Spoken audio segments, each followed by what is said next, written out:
நாம் சபைக்கு ஏன் வரோம் தெரியுமா? கொஞ்சம் நல்லா கவனிங்களேன். நாம் என்ன நினைக்கிறோம், நிறைய பேர் சபைக்கு போனால் ஆண்டவர் அற்புதம் செய்வார், என் தேவையை சந்திக்கிறதுக்காக நான் சபைக்கு வரேன், நான் சபையில் இதுக்காக ஜெபம் பண்ண போகிறேன், அதுக்காக ஜெபம் பண்ண போகிறேன்னு சொல்லி நிறைய பேர் நிறைய தேவையோடு எதிர்பார்ப்போடு சர்ச்சுக்கு வரீங்க. ஆனால் உங்களுக்கு நான் ஒரு காரியத்தை சொல்கிறேன் பாருங்க. பைபிளில் என்ன சொல்லப்பட்டிருக்கு, நாம் எதுக்கு சபைக்கு வரோம்னா கர்த்தரை மகிமைப்படுத்த தான் சபைக்கு வரும். எதுக்கு சபைக்கு வரோம்? கர்த்தரை மகிமைப்படுத்த. அதனால தான் என்ன பண்ணுறோம், பாடல் வேலை வச்சுருக்கிறோம், ஆராதனை, அதுக்கப்புறம் எல்லாரும் எழும்பி நின்று ஆராதிக்கிறோம். ரொம்ப நேரம் அந்த ஆராதனைக்கு முக்கியத்துவம் கொடுத்துட்டு அதன் பிறகு செய்திக்கு வந்துடுறோம். ஏன்னு சொன்னால், நீ முதலாவது கர்த்தரை கனம் பண்ணு. நீ கர்த்தரை கனம் பண்ணினாலே அவர் உங்களை என்ன செய்திருவார்?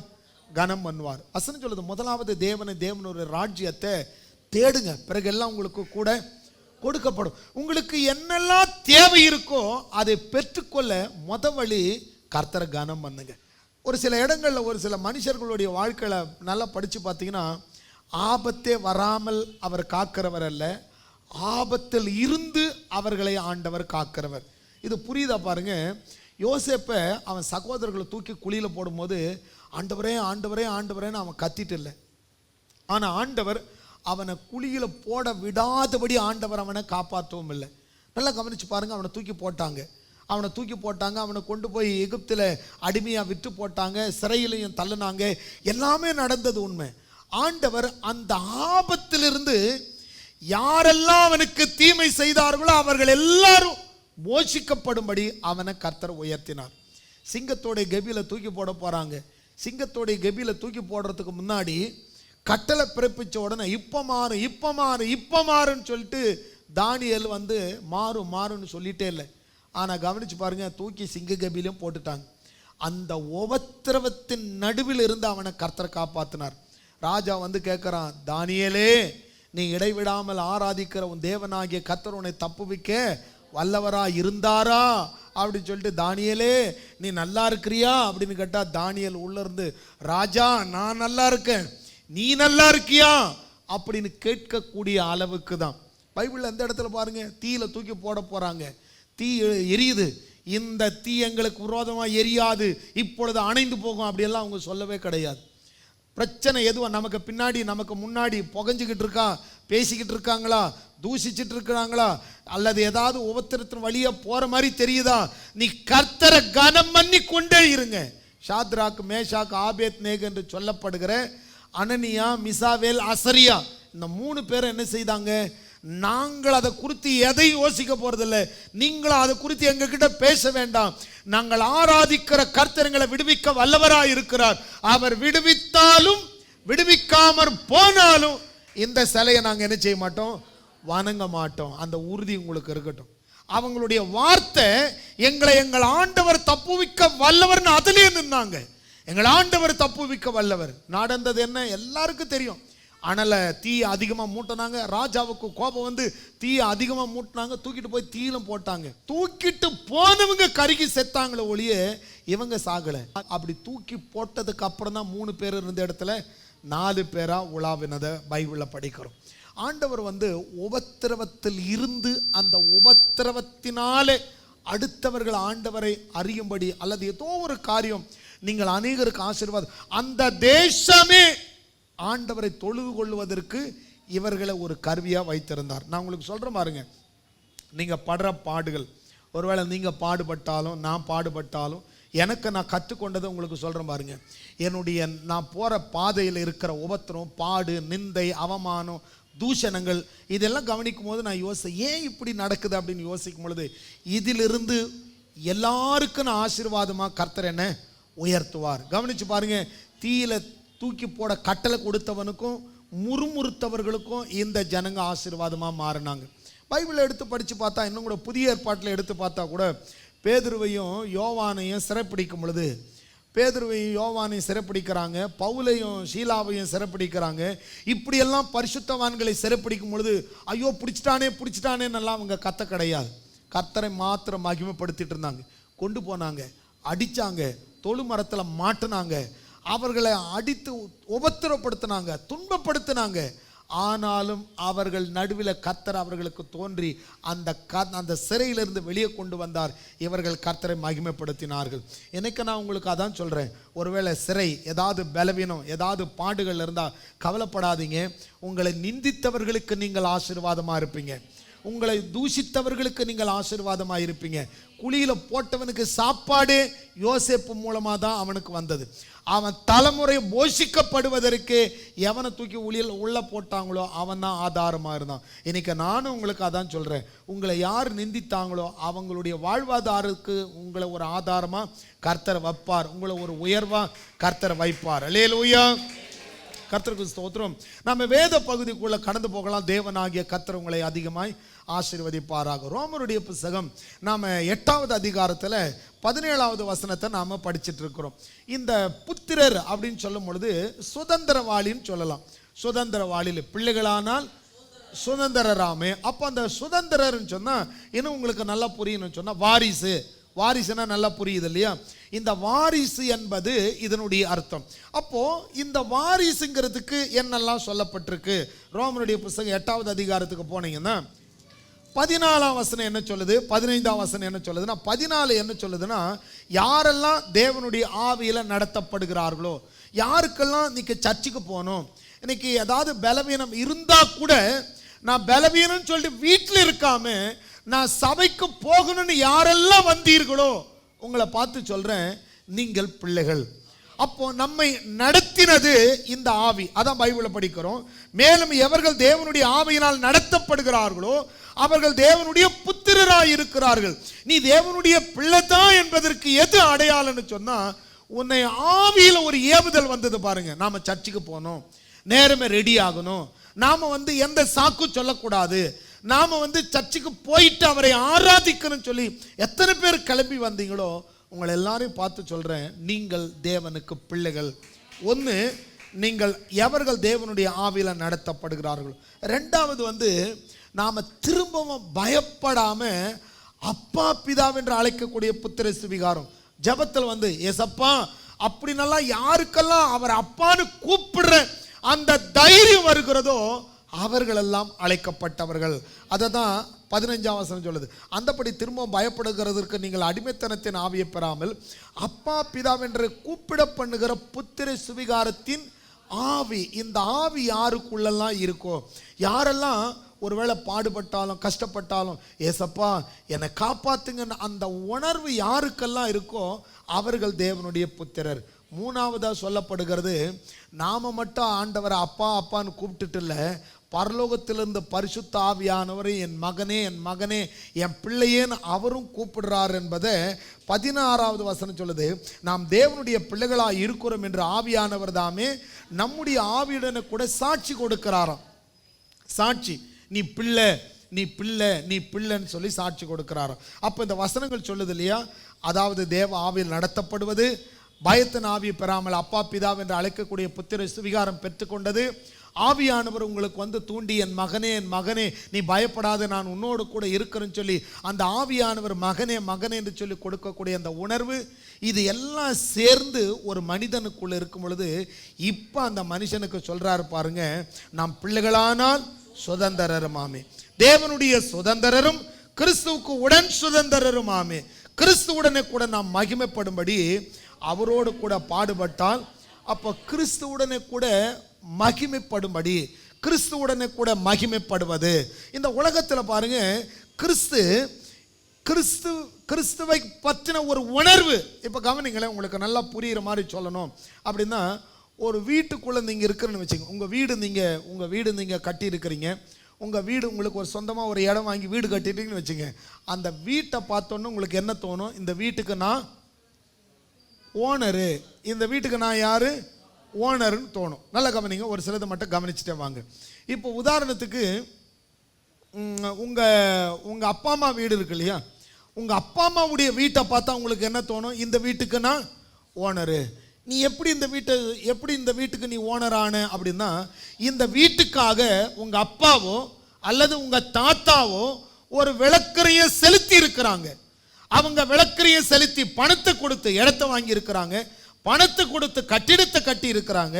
அப்ப கவனிச்சு பார்த்தா உங்களுடைய தோப்பனாரதோ அல்லது உங்களுடைய தாத்தாவோ யாரோ ஒருத்தர் விளக்கரிய செலுத்தினதுனால அந்த வீட்டுக்கு நீங்க ஓனர் ஆயிருக்கிறீங்க. அதே போலதான் இந்த உலகத்துல நாம அநேக சுதந்திரத்திற்கு நாம் ஓனராய் இருக்கும்படி நமக்கு ஒரு தகப்பன் ஒரு விளக்கரிய செலுத்தி இந்த உலகத்துக்கு நம்மளை ஓனராக்கி வச்சிருக்கிறார். இது நல்லா புரியணும்னா இன்னும் ஒரு சில காரியத்தை நல்லா கவனிச்சுட்டே வாங்க. இந்த உலகம் அதனால தான் நான் போன வாரத்துலேருந்து படிச்சுட்டு இருக்கிறேன். போன வாரத்துக்கு முந்தின வாரம் படித்த நாம் ரோமருடைய புஸ்தகம் 4வது அதிகாரத்துக்கு போயிட்டீங்கன்னா அங்கே என்ன சொல்லப்பட்டிருக்கு, அங்கே போயிட்டு நாம் எதுக்கு ஓனருங்கிறத படிக்கலாம் பாருங்க. ரோமருடைய புஸ்தகம் 4வது அதிகாரத்துக்கு வந்துருங்க. 4வது அதிகாரத்தை 13ஆம் வசனத்தை படிக்கலாம். அன்றியும் உலகத்தை சுதந்தரிப்பான் என்கிற வாக்குத்தத்தம் ஆபிரகாமுக்காவது அவன் சந்ததிக்காவது நியாயப்பிரமாணத்தினால கிடைக்காமல் விசுவாசத்தினால, இப்ப நல்ல கவனிங்க, இதை செய் என்கிற நியாயப்பிரமாணத்தினால கிடைக்காம நான் தேவனை விசுவாசிக்கிறேன், நான் இயேசுவை விசுவாசிக்கிறேன், பிதாவாகிய தேவனையும் குமாரனாகிய இயேசுவையும் தேற்றரவாளனாகிய பரிசுத்த ஆவியானவரையும் நான் விசுவாசிக்கிறேன் என்று சொல்லுகிறவர்கள் இந்த பூமியை சுதந்தரிப்பார்கள். இப்ப நல்லா கவனிங்களேன், இந்த பூமிக்கு ஓனர் யார் தெரியுமா? கர்த்தருக்கு ஸ்தோத்திரம். இது புரியணுங்கிறதுக்காக தான். ஏன்னா நல்லா கவனிங்க, கர்த்தர் உங்களை ஆசீர்வதிக்கட்டும். நான் சொல்ற சம்பவங்கள் கொஞ்சம் கடுமையா தெரியும், ஆனா வேதத்தை படிச்சா மட்டும்தான் உங்களுக்கு புரியும். நான் சொல்றதுக்கு கஷ்டமா இருந்தா பைபிளை நீங்க பாருங்க. பைபிள் சொல்லுது, இந்த உலகத்தை கொலைக்காரனுக்கும் கொள்ளைக்காரனுக்கும் விக்கிரக ஆராதனைக்காரனுக்கும் ஒரு பெரிய கருப்பாக ஒரு சிலையை செஞ்சு இதுதான் என் கடவுள்னு சொல்லி அதுக்கு முன்னாடி வெட்டிக்கிட்டு அப்படி இருக்கிறவனுக்கும் இந்த பூமியை கர்த்தர் படைக்கலை. நல்லா கவனிங்க, இந்த பூமியை எதுக்கு படைச்சாருன்னு சொன்னால், தான் நேசிக்கிற தன்னை போல ஒரு மனிதனை உண்டாக்கி அந்த மனுஷன் இந்த பூமியில் வாழ வைக்கணுங்கிறதுக்காக இந்த பூமியை படைத்தார். இந்த பூமியை படைத்து வெளிச்சம் உண்டாக கடவுது அப்படின்னு சொல்லிட்டு சூரியனையும் சந்திரனையும் நீரையும் நிலங்களையும் மரங்களையும் கால சூழ்நிலைகளையும் வானத்தையும் பனியையும் மழையையும் பாவிகளுக்கு வைக்கல, நீதிமானுக்கு கர்த்தர் வைத்தார். நல்லா கவனிங்க, இந்த உலகத்தில் துன்மார்க்க வசதியாக வாழ்றதை விட தேவ பிள்ளைகள் தான் வசதியா வாழணுங்கிறது வேதம் சொல்லுகிறது. நிறைய பேருக்கு இது ஏற்றுக்கொள்ள கடினமா தெரியலாம், ஆனா இதுதான் சத்தியமா அப்படின்னா கொஞ்சம் நல்லா கவனிங்க. ஒரு உலகத்தின் தெய்வங்களை வழிபடுற அவனே அவ்வளவு தூரம் இருப்பானே, ஆனால் உண்மையுள்ள தெய்வத்தை வழிபடுகிற தேவ மனுஷன் எப்படி இருப்பான்? அதுக்குதான் ஆண்டவர் சொன்னார், இந்த ஆபிரகாமை பாருங்க, உங்களை பெற்ற ஆபிரகாமையும் உங்களை பெற்ற தாயாகிய சாராலையும் நோக்கி பாருங்க. ஏன் நோக்கி பார்க்க சொல்றாரு? அவன் வெறுமையா இருக்கையில் அவனை அழைத்து அவனை ஆசீர்வதித்தார். வசனம் சொல்லுது, பூமி தாங்க கூடாத அளவுக்கு அவன்கிட்ட ஆசீர்வாதம் இருந்ததான். இன்னைக்கு நல்லா கவனிச்சு கொள்ளுங்க, கர்த்தர் உங்களை ஆசீர்வதிக்கட்டும். தேவன் இந்த பூமியை அவர் படைத்தார். இந்த பூமியை வேற ஒருத்தன் ஆதாம் என்கிற மனிதன் பாவம் செய்து அதை சாத்தானுடைய பிடியில கொடுத்துட்டான். அப்படி கொடுத்ததை, அந்த அடமானத்துக்கு போனதை அதை திரும்ப பெறுவதற்காக பெரிய விளக்கரமாகிய தன்னுடைய ஜீவனை கொடுத்தார். அது சாதாரணமாக கொடுக்கல, பாடுபட்டு அடிக்கப்பட்டு தூஷிக்கப்பட்டு அவர் பல நிந்தைகளை சகித்து அந்த பாடுகளை அவர் அனுமதித்து அது எல்லாவற்றையும் அவர் பெற்றுதான் இந்த விடுதலை கர்த்தர் நமக்கு கொடுத்தார். அப்போ கவனிங்க, இந்த பூமி கர்த்தருடையது. இந்த பூமியில் உள்ள எல்லாவற்றுக்கும் யாரெல்லாம் தேவனுடைய பிள்ளைகளாக இருக்கிறார்களோ அவர்கள் தான் இந்த பூமிக்கு ஓனர்.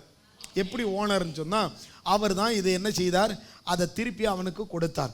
எப்படி ஒரு வீடு உங்களுக்கு ஓனர், நீங்கள் எப்படி ஒரு வீட்டுக்கு ஓனர்னு சொன்னால், நீங்கள் அந்த வீட்டுக்கு நீங்களோ அல்லது உங்கள் அப்பா அம்மாவோ உங்கள் தாத்தா பாட்டியோ யாரோ ஒருவர் விளக்கரையும் செலுத்தாமல் அது உங்கள் கைக்கு வர கிடையாது. அதே போல தான் நமக்கு ஒரு பெரிய விளக்கிரயமாய் கிறிஸ்து விளக்கிரயமானார். அவர் பரிகாரி ஆனார், அவர் பரிகாரம் ஆனார். அதனால நமக்கு இந்த உலகம் நமக்கு கிடைச்சிருக்கு. இப்போ குருராஜ் பிரதரை பார்த்து அவர் வீட்டை பார்த்து, இது உன் வீடுங்கிறதுக்கு என்ன ஆதாரம், என்ன ஆதாரம் சொன்னா தூக்கிட்டு வருவார். என்னது? பத்திரம் தூக்கிட்டு வருவார். பத்திரம் தூக்கிட்டு வந்து பாரியா, இத்தனை அடி நீளம், இத்தனை அடி அகலம், இங்க இருக்கிற தென்னை மரம், இங்க இருக்கிற கிணறு, இது எல்லாமே நீங்க வீட்டு பத்திரத்தை படிச்சிருக்கீங்க இல்லையா? அந்த வீட்டு பத்திரத்துல எத்தனை தென்னை மரம் இருக்கு, எத்தனை வாசல் இருக்கு, எல்லாமே அதுல எழுதியிருப்பாங்க.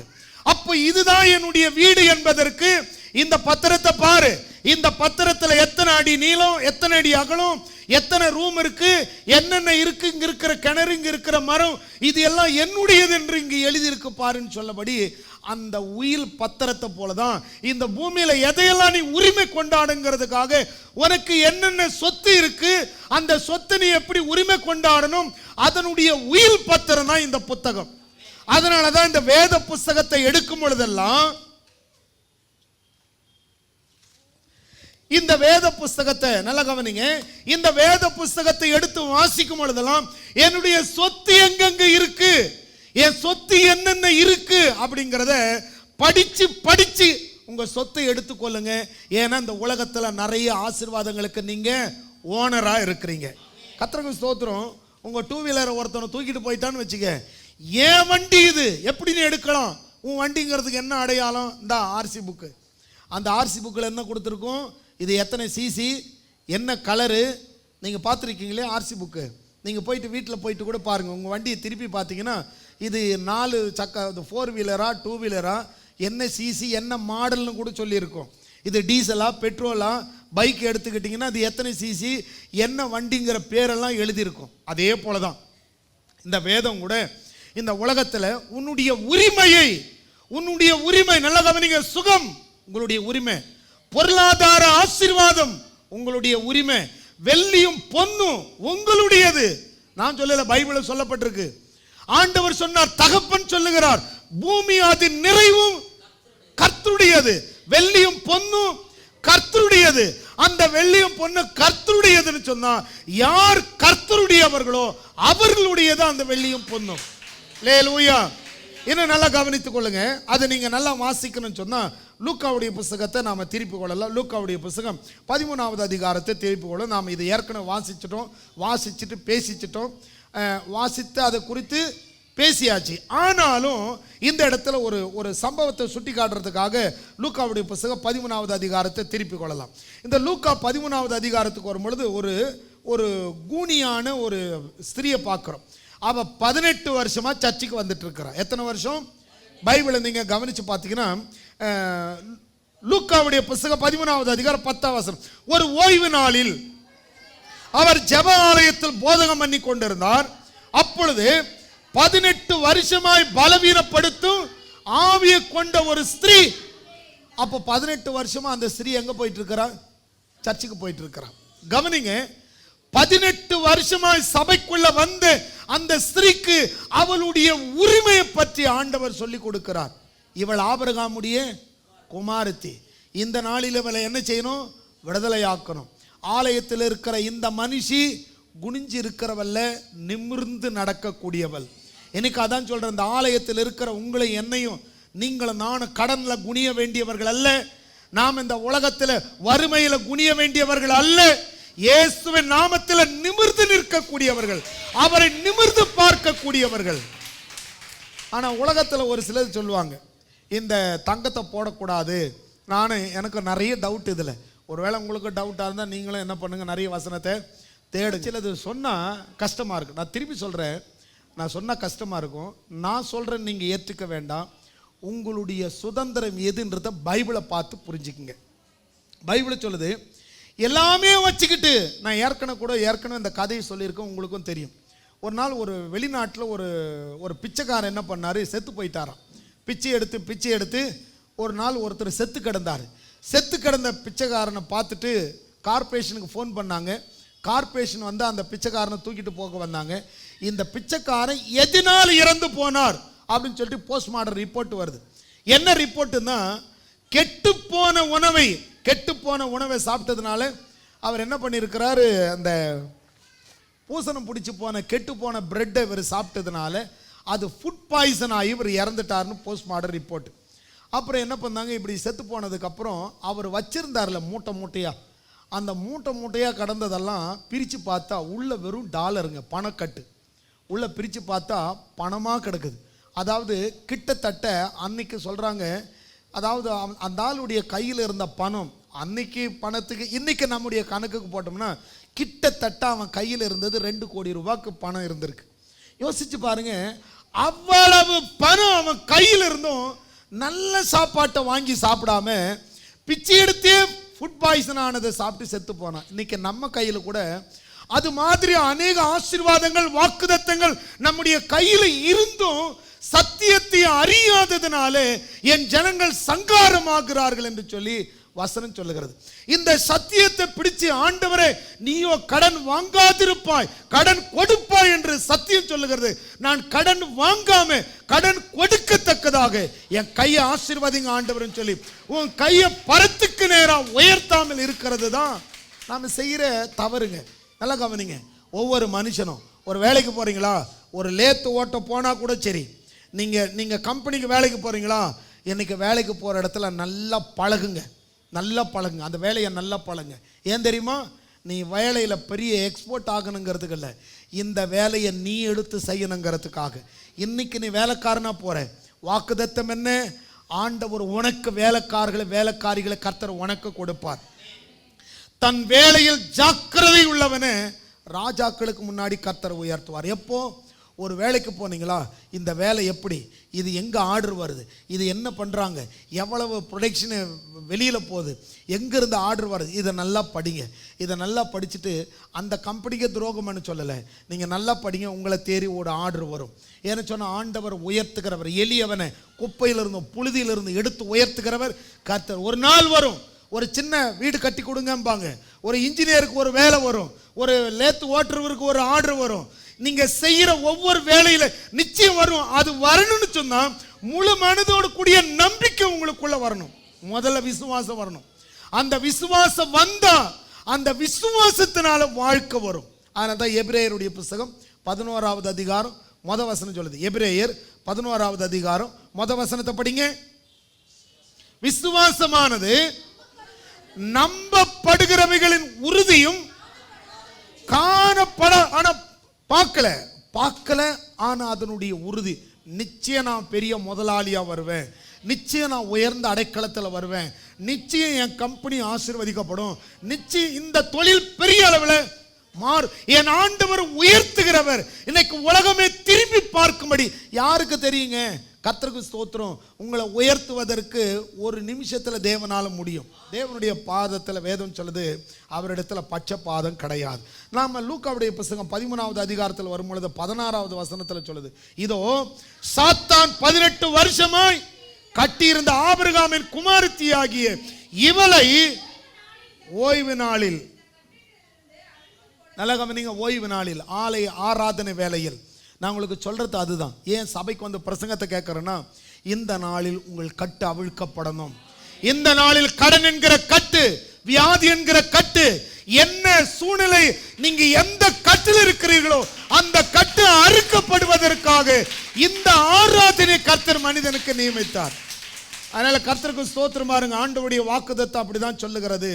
அந்த கட்டிலிருந்து அவள் விடுதலையாக்கப்படணும். உடனே கோபப்பட்டான் ஊழியக்காரர் கோபப்பட்ட உடனே ஊழியக்காரரை பார்த்து, ஏங்க பாஸ்டர், ஏங்க ஊழியக்காரரை நீங்க இப்படி சொல்றீங்க அப்படின்னு அவர் சொல்லவே கிடையாது. அவர் என்ன சொன்னார் தெரியுமா? 15வது வசனம், கர்த்தர் அவனுக்கு பிரதியுத்தரமாக, மாயக்காரனே, கர்த்தருடைய பிள்ளைகள் ஆசீர்வதிக்கப்படக்கூடாது என்று நினைக்கிற மாயக்காரர்கள் இன்னைக்கு நிறைய பேர் இருக்கிறாங்க. இன்னைக்கு நிறைய கிறிஸ்தவங்க நல்லா ட்ரெஸ் போட்டா பிடிக்காது, நல்ல ட்ரெஸ் போட்டா பிடிக்காது, நல்லா சாப்பிட்டா கூட பிடிக்காது. இன்னைக்கு எத்தனை கிறிஸ்தவங்க அப்படி இருக்காங்க தெரியுமா? அதுல ஒரு வெளிப்பாடு இருக்கு பாருங்க. யாருக்கெல்லாம் சாப்பிடுறது ரொம்ப பிடிக்கும்? எவ்வளவு பேர் அமைதியா இருக்காங்க பாருங்க. எல்லாருக்குமே சாப்பிடுறது ரொம்ப பிடிக்கும். நல்லா கவனிங்க. எத்தனை பேருக்கு மீன் பிடிக்கும்? கர்த்தருக்கு ஸ்தோத்திரம். நம்மளை விட எல்லாம் அலர்ட்டா இருக்காங்க. சரி கவனிங்களேன். அந்த உதாரணத்துக்கு சொல்ற பாருங்க. ஒரு மீனை நல்லா வறுத்து பொரிச்சு அதை நல்ல வாசனையோடு வறுத்து, கவனிங்களேன், அதை வறுத்து பொரிச்சு கொஞ்சம் எடுத்து வாயில் வச்ச உடனே அந்த மேல் நாக்கிலிருந்து மண்டை வரலாம் அந்த டேஸ்ட் உள்ள போகும். கொஞ்சம் யோசித்து பாருங்க. இது பாவமானா ஆண்டவர் எப்படி வச்சிருக்கணும்? நாக்க அப்படி போய் அள்ளி உள்ள தள்ளி விடுற மாதிரி வச்சிருக்கணும். ஆனா ஆண்டவர் நாக்க அப்படி வைக்காம அந்த நாக்கு என்ன தெரியுமா பண்ணுது? இந்த பக்கமும் அந்த பக்கமும் இந்த இது உரல் குத்துவாங்க பார்த்தீங்களா? அப்படி குத்தும் போது ஒருத்தர் என்ன பண்ணுவாங்க? சைடில் தள்ளி விட்டுட்டே இருப்பாங்க. அந்த மாதிரி இந்த நாக்கு அது நீங்க சொல்லாமலே அது செய்யுதுங்க. நல்லா சவைச்சி சவைச்சி சாப்பிட்றதுக்கு இந்த பக்கமும் அந்த பக்கமும் தள்ளி விட்டு அந்த உரல் குத்துற மாதிரி. எதுக்கு சொல்ல வரேன்னு சொன்னால், சாப்பாட்டு கூட எப்படி சாப்பிடணுமா, ரசித்து சாப்பிடணுங்கிறதுக்காக. உங்களுக்கு தெரியுமா, இந்த டாக்டருங்க சொல்கிறாங்க, நரம்பு, நாக்கில் இருக்கிற நரம்பு எத்தனையோ ஆயிரம் நரம்பு இருக்கான். அந்த நரம்புகள் புளிப்பை கண்டுபிடிக்குது, இனிப்பை கண்டுபிடிக்குது, தோற்பை கண்டுபிடிக்குது ஒரு நாக்கு தான். அந்த ஒரு நாக்கில் எத்தனை, இன்னும் ஒரு சிலரை பார்த்துருக்கீங்களா, இதில் கொஞ்சம் புளிப்பு இருக்குது, இதில் கொஞ்சம் இனிப்பு இருக்கும்பாங்க. சில விளம்பரம்லாம் வரும் பார்த்துருக்கீங்களா, கிராக் ஜாக் தானே பிஸ்கெட்டு, இதில் புளிப்பு இருக்குது, உப்பு இருக்குது, இதை ரெண்டுத்தையும் கலந்து கொடுத்தா அந்த நாக்கு தனித்தனியாக பிரித்து காட்டி அதை ஒரு டேஸ்ட்டாக உணர். அப்போ கவனிங்க, கடவுளுடைய படைப்புங்க அது. நான் திருப்பி சொல்கிறேன், அவர் விசேஷமானவர். உங்களுக்கு இப்போ புரியும் பாருங்க, அவர் விசேஷமானவர். கிரகிக்க முடியாதபடி விசித்திர வினோதமாக தெய்வாதீனமான படைப்பாய் மனிதனை கர்த்தர் படைச்சிருக்கிறார். இந்த உலகத்தில் மற்ற மிருகம் பாருங்க, மாடு புள்ள மேயுது, அது மேய்ஞ்சிட்டு அள்ளி உள்ளே போட்டுக்கிட்டு தனியாக ஒரு நேரத்தில் உட்காந்து ஆசைப்படுது. மாட்டுக்கும் மனுஷனுக்கு நிறைய வித்தியாசம் இருக்குது. ஆனால் நாம் அப்படி கிடையாது. அள்ளி போட்டுட்டு அப்புறமா போய் உட்காந்து சவைக்கிறவங்க கிடையாது.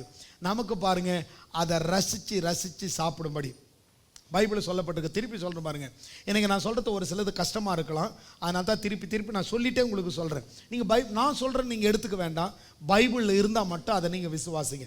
இப்போ பைபிளில் திருப்பி கொள்ளலாம் பாருங்க. இயேசு வந்து எப்படி இருக்கிறாருன்னா, கவனிங்களேன், ஆண்டவர் சொன்னார், இயேசு வந்து பெரிய டாக்டர்னு வசனம் சொல்லுது. ஆண்டவர் யாருங்க? டாக்டர், பெரிய டாக்டர் அவர் தான். எப்படிங்க?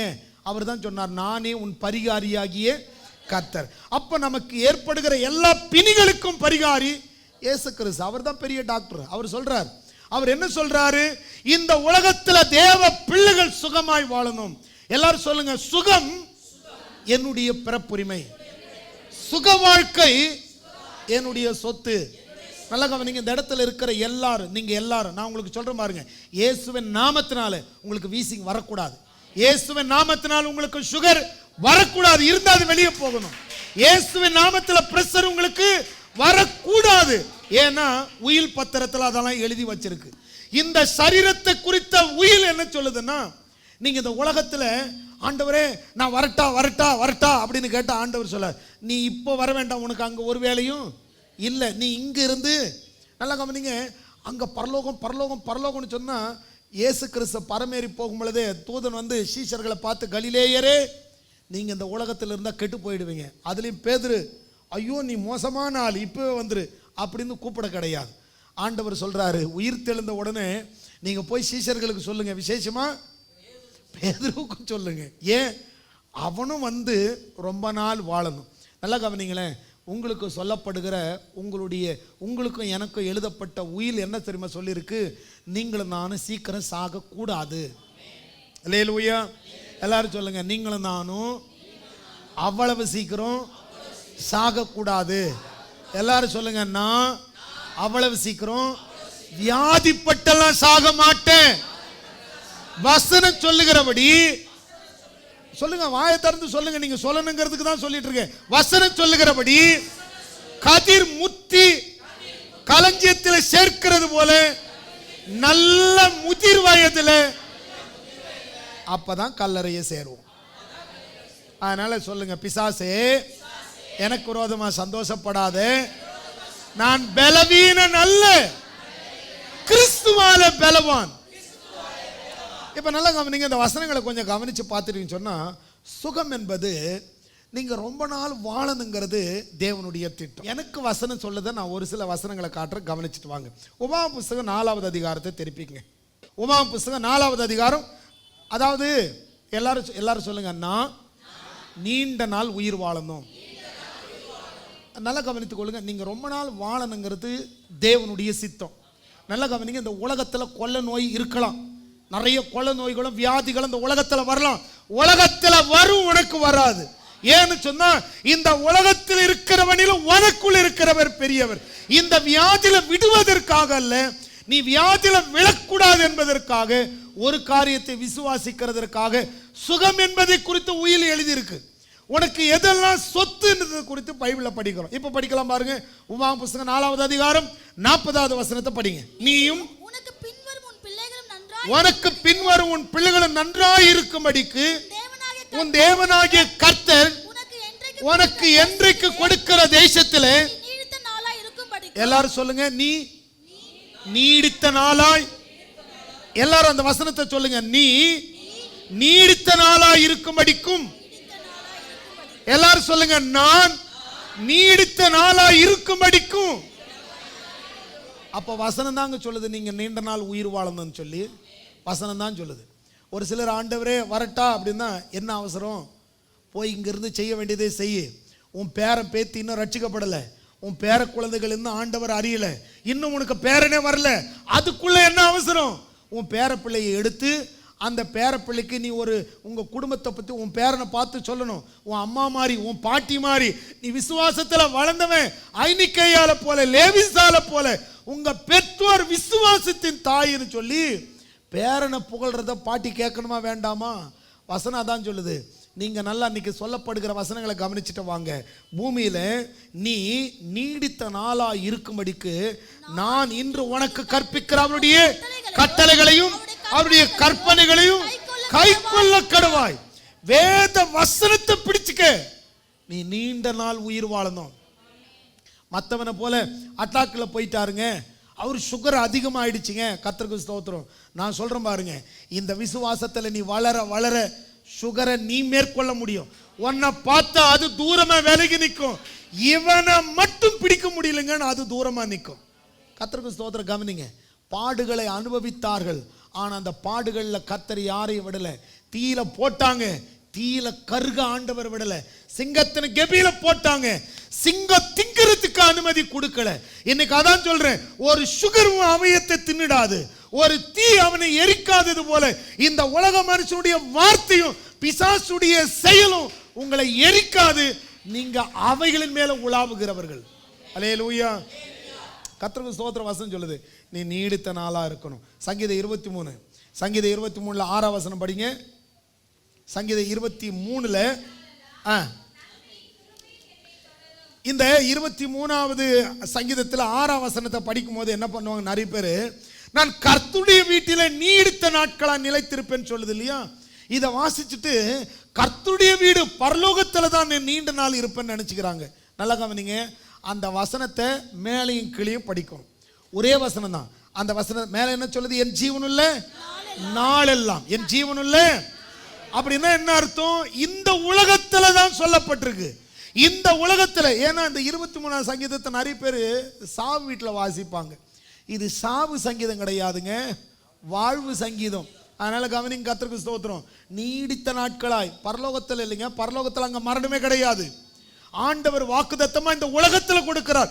இந்த உலகத்துல நீடித்த நாட்களால் என் ஜீவனுள்ள நாளெல்லாம் நன்மை கிருபை என்னை தொடரும், நான் கர்த்தருடைய வீட்டில நீடித்த நாட்களாய் நிலைத்திருப்பேன். நல்லா கவனிங்க, அவ்வளவு சீக்கிரம் சாகாம நீடித்த நாட்களாய் நிலைத்திருந்து, அதாவது கடைசி கொள்ளு பேரனா எள்ளு பேரனா எது ரொம்ப லாங் வர்றது? எள்ளு பேரனா, எள்ளு பேரனா? எல்லாரும் சொல்லுங்க, எல்லாரும் சொல்லுங்க. நான் என்னுடைய எள்ளு பேரனை பார்ப்பேன். அவிசுவாசமா சத்தம் குறையுது, இயேசுவின் நாமத்துல விசுவாசமா சொல்லுங்க. எல்லாரும் சொல்லுங்க, நான் என்னுடைய எள்ளு பேரனையும் பார்ப்பேன். விசுவாசிங்க, கர்த்தருக்கு ஸ்தோத்திரம். நான் உங்களுக்கு சொல்ற மாதிரி ஆளுக்கு எதுலயே ஸ்பெஷலிஸ்டா இருக்கிறாங்க, நாம ஏன் வாழ்வழிக்கிறதுல ஸ்பெஷலிஸ்டா இருக்க கூடாது? கர்த்தருக்கு ஸ்தோத்திரம். அல்லேலூயா. ஆண்டவர் தாங்க வாங்க சொன்னார் வெள்ளியும் பொண்ணும். யார் வாங்க சொன்னது? அவங்களே. மோசே சொன்னா போய் இந்த ஜனங்கிட்ட வெள்ளியும் பொண்ணும் வாங்குங்கன்னு சொல்லி ஆண்டவர் தான் சொன்னார். மோசே சொல்லியிருந்தா எவனாவது கொடுத்துருப்பானா? யாரும் கொடுத்துருக்க மாட்டாங்க. நல்லா கவனிங்க, கர்த்தருக்கு ஸ்தோத்திரம். நான் உங்களுக்கு சொல்லக்கூடியது சங்கீதம் 91க்கு வாங்க. சங்கீதம் 91 திருப்பி 16வது வசனத்தை படிங்க. நீடித்த நாட்களால் எங்க? பூமியில தான். நீடித்த நாட்களால் அவனை திருப்தியாக்கி என் ரட்சிப்பு, தேவனுடைய ரட்சிப்பினால ஒரு மனுஷனுக்கு நீடித்த நாள் இருக்கிறது என்பதை அவனுக்கு காண்பிப்பேங்கிறார். நீதிமொழிகளுடைய புஸ்தகம் 3வது அதிகாரத்தை திருப்பி கொள்ளுங்க. நீதிமொழிகளுடைய புஸ்தகம் 3வது அதிகாரத்தை திருப்பி 2ஆம் வசனத்தை வாசிங்க. இந்த வேத வசனத்தை கை கொள்ளுகிறதுனால இந்த வேத வசனம் நமக்கு சொல்லுகிறது, அவைகள் உனக்கு நீடித்த நாட்களையும் தீர்காயுசையும் சமாதானத்தை பெருக பண்ணும். எல்லாரும் சொல்லுங்க, இந்த வேத வசனம் நம்ம கையில் இருக்கிறதுனால தேவன் கொடுத்த வாக்குத்தத்தமானது எனக்கு நீடித்த நாட்களையும் தீர்காயுசையும் சமாதானத்தையும். இந்த ரெண்டு காரியம் புரியுதா பாருங்க. தீர்காயுசு, சமாதானம். தீர்காயுசுன்னு சொன்னா நீடித்த வாழ்வு, சமாதானம் சொன்னா நோய் இல்லாத வாழ்வு. இன்னைக்கு ஒரு மனுஷனுக்கு நோவு இருந்தா சமாதானமா வாழ முடியாது. ஆனா நோவு இல்லைன்னா, உதாரணத்துக்கு இப்ப நம்ம ஒரு ஏதோ ஒன்று நம்ம கையில் கிடைக்குதுன்னு வச்சுக்க. இந்த மைசூர் பாக்கு பார்த்துருக்கீங்களே, மைசூர் பாக்கு, தமிழ்நாடு மைசூர் பாக்குன்னு ஒன்று தனியாக இருக்கும். மைசூர் பாக்கிலே தமிழ்நாடு மைசூர் பாக்கு நார்மலாக ஒரு மைசூர் பாக்கு இருக்கும். நெய்யில் வெண்ணெயில் செய்கிற மைசூர் பாக்கு போட்ட உடனே கரைஞ்சிடும். ஆனால் தமிழ்நாடு மைசூர் பாக்குன்னு ஒன்று சொல்லுவாங்க. கல் மாதிரி இருக்கும், செங்கல் மாதிரி இருக்கும். ஆனால் சவைக்க சவைக்க ஒரு பயங்கர டேஸ்டாக இருக்கும். அதை சவைக்கிறதுக்கு ஒரு சந்தோஷம் ஒன்று தெரியுமா? ஒரு சிலரால் அதை சாப்பிட்றது கூடாதுன்னு சொல்லி வச்சிருப்பாங்க. நான் சொல்கிறேன் பாருங்க, அந்த கூடாதுங்கிற இடத்துல தேவனால கூடுங்கிற அளவுக்கு கர்த்தருடைய தெய்வீக சுகம் அந்த இடத்துல வெளிப்படும். நீங்க நல்லா விசுவாசிக்க ஆரம்பிச்சிருங்க. இன்றைக்கு விசுவாசித்தால் நாளைக்கு அதனுடைய மகிமையை பார்ப்பீங்க. நான் தான் சொல்றேன், மரித்த அவயங்களை உயிர் பெற வைக்கிறவர் கர்த்தர். நான் சொல்றேன் பாருங்க, கர்த்தராகி இயேசு கிறிஸ்துவின் நாமத்தினால உன்னை கவனித்துக் கொள்ளுங்க. இந்த வாக்குத்தத்தத்துக்கு நாம் சுதந்திரவாளி இல்லைன்னு சொன்னா வேற இடத்துல உட்கார்ந்து இருப்போம். இந்த சபையில உட்கார்ந்ததுக்கு ஏதோ ஒரு நோக்கம் இருக்கு. இன்னைக்கு நீங்களும் நான் கூட யோசித்து பார்த்துருக்கிறேன். எனக்கெல்லாம் கூட ஏதாவது, நான் ஒரு முறை ஊழியத்துக்கு வந்தப்போ ஒருத்தருடைய பிரசங்கத்தை கேட்டு இந்த ஊழியமே வேண்டான்னு ஓடி போயிட்டேன். வேண்டாப்பா, ஏதாவது வேலை பார்த்து கூட நாம் என்ன செய்துக்கலாம், நாம் பிழைச்சிக்கலாம்னு சொல்லிட்டு வேலைக்கு போனேன். ஆனால் அதுக்கப்புறம் ஆண்டவர் பிடிச்சி கொண்டு வந்தார். அன்றைக்கி தெரியல ஏன் பிடிச்சான்னு சொல்லி. ஆனால் இன்றைக்கி நாம் பேசுகிறோம், வாழ்வை பேசுகிறோம். இன்றைக்கி நாம் குறைஞ்ச ஜனமாக இருக்கலாம், அந்த வாழ்வளிக்கிற தேவனுடைய நாமத்தினால எல்லாவற்றிலும் வாழ்வு. சபையிலும் ஒரு பெருக்கம் இருக்கும், நம்முடைய வாழ்க்கையில் ஒரு பெருக்கம் இருக்கும். வசனம் சொல்லுது பாருங்க, அவைகள் எது? இந்த வேத வசனம், நீடித்த நாட்களை. அப்போ நம்ம நீண்ட நாள் வாழணுங்கிறது என்னதான் சொல்லுது? வேதம் தான் சொல்லுது. சீக்கிரம் சாகணும்னு ஆசைப்படுறதை விட பரலோகம் மட்டும்தான் முக்கியம்னு சொன்னால் ரட்சிக்கப்பட்ட உடனே எல்லாரையும் ஆண்டவர் என்ன செய்திருவார்? எடுத்திருப்பார். ஆனால் இன்னைக்கு எடுக்காமல் வச்சதுக்கு காரணம், இந்த பூமியில் நாம் எதையோ செய்யணும். வசனம் சொல்லுது பாருங்க, இந்த வசனத்தால் உனக்கு நீடித்த நாட்களின் தீர்காயுசை சமாதானத்தையும் உனக்கு பெருக பண்ணும். எரேமியாவுடைய புஸ்தகம் 30வது அதிகாரத்துக்கு வந்துருங்க. எரேமியாவுடைய புஸ்தகம் 30வது அதிகாரத்தை திருப்பி கொள்ளுங்க. 30வது அதிகாரத்தை எடுத்தவங்க 17வது வசனத்தை வாசிங்க. அவர்கள் உன்னை விசாரிப்பற்ற சீயோன் என்று சொல்லி உனக்கு தள்ளுண்டவள் என்று பேரிட்டபடி. நல்லா கவனிங்க, ஒரு சிலர் உங்களை ஒதுக்கலாம் இந்த உலகத்தில். ஏன் தெரியுமா? இந்த உலகம் ஒதுக்கும், ஆனால் ஆண்டவர் உங்களை ஒதுக்க மாட்டார். ஒருவேளை யாரெல்லாம் உங்களை ஒதுக்குனாங்களோ அவங்களுக்கு முன்னாடி நீங்கள் எப்படி இருப்பீங்கிறத கவனிங்க. கவனிங்களேன், உங்களெல்லாம் யாராவது வெறுத்தாங்களா? நஷ்டம் அவங்களுக்கு தான். ஒரு நல்ல மனுஷனை இழந்திருக்கிறாங்க. நான் கூட ஒரு சிலது யோசிப்பார், நம்முடைய சபையை விட்டு வெளியே போனாங்களா? நஷ்டம் அவங்களுக்கு தான். ஒரு நல்ல சபையை இழந்திருக்கிறாங்க.